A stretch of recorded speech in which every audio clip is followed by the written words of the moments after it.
I'm 89 years old, and for most of my life, people have called me a good man. I never cheated anyone.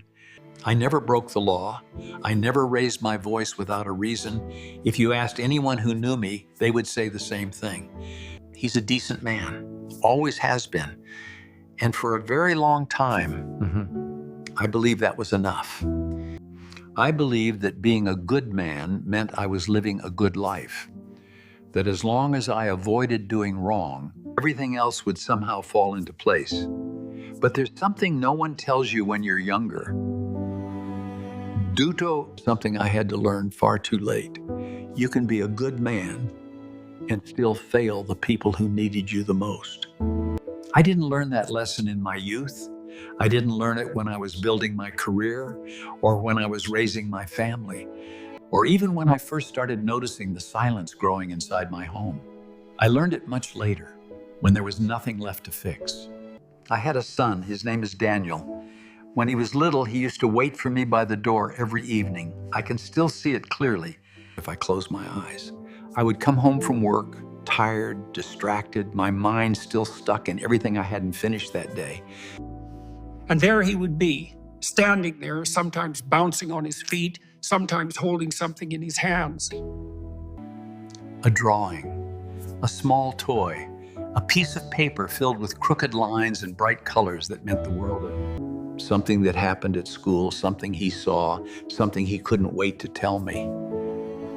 And most days, I would say the same thing. Not now, son. Let me rest first. I didn't shout. I didn't push him away. I didn't think I was doing anything wrong. Delayed him. I told myself I would listen later, that I just needed a moment, that he would understand. But here's the truth I didn't know back then. To a child, delay feels exactly like rejection. At first, he would wait. He would sit nearby, holding on to his excitement, hoping I would call him back. Sometimes I did. Most of the time, I didn't. And slowly, without any argument, without any big moment, things began to change. He stopped waiting by the door. He stopped bringing me his drawings. He stopped telling me his stories. I noticed it, but I didn't question it. I told myself this is what happens. Kids grow up. They change. They become more independent. I thought it was normal, but it wasn't normal. The truth was much simpler and much harder to accept. He stopped coming to me because I never went to him. I was still a good man. I worked hard. I paid the bills. I made sure he had a good education, a safe home, everything he needed to succeed. From the outside, I was doing everything a father's supposed to do.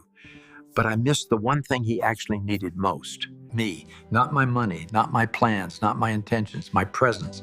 Years passed like that. Quietly, there were no big fights, no dramatic breakdowns, just a growing distance that settled into our lives so slowly that it almost felt natural.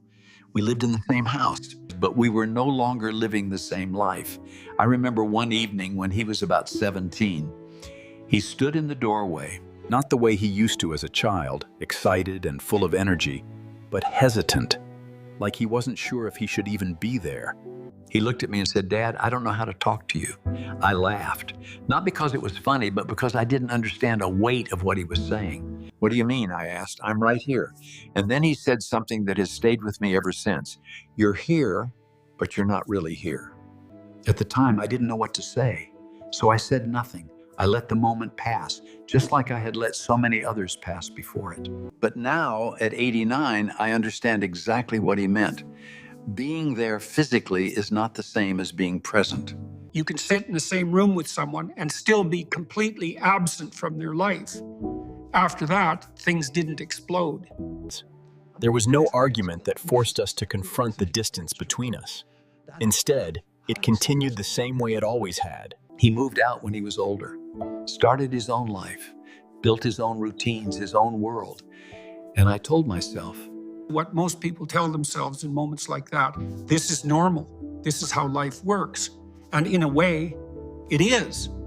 but what I didn't see was that the distance between us didn't begin when he left the house. It began years earlier. I chose later instead of now.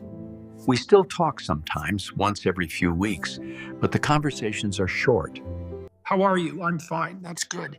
And then silence, the kind of silence that doesn't feel comfortable, but also doesn't feel worth breaking anymore.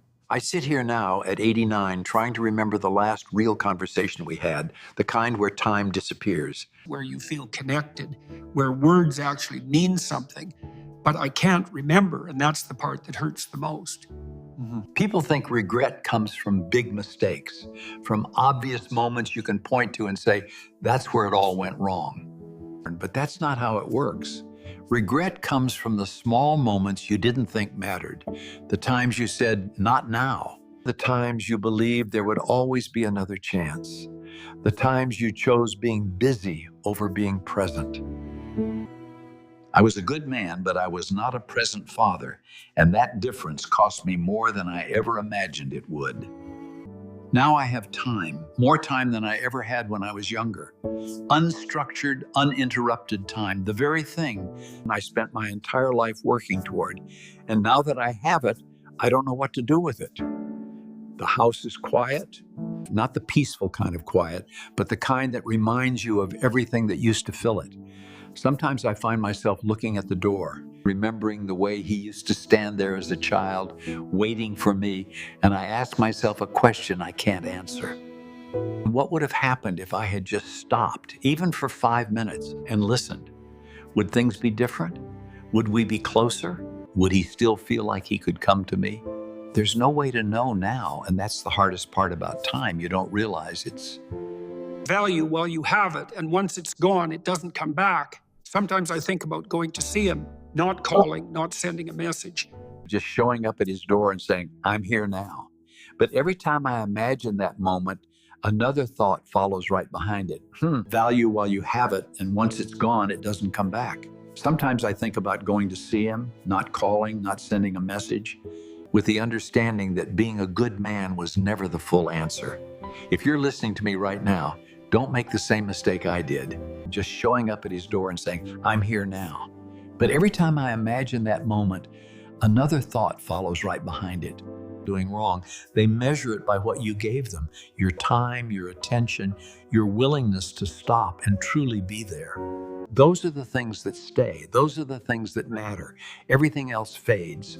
I'm 89 years old. I spent my entire life trying to be a good man, and in the process, I failed where it mattered most. If you still have time, use it. Not later, now.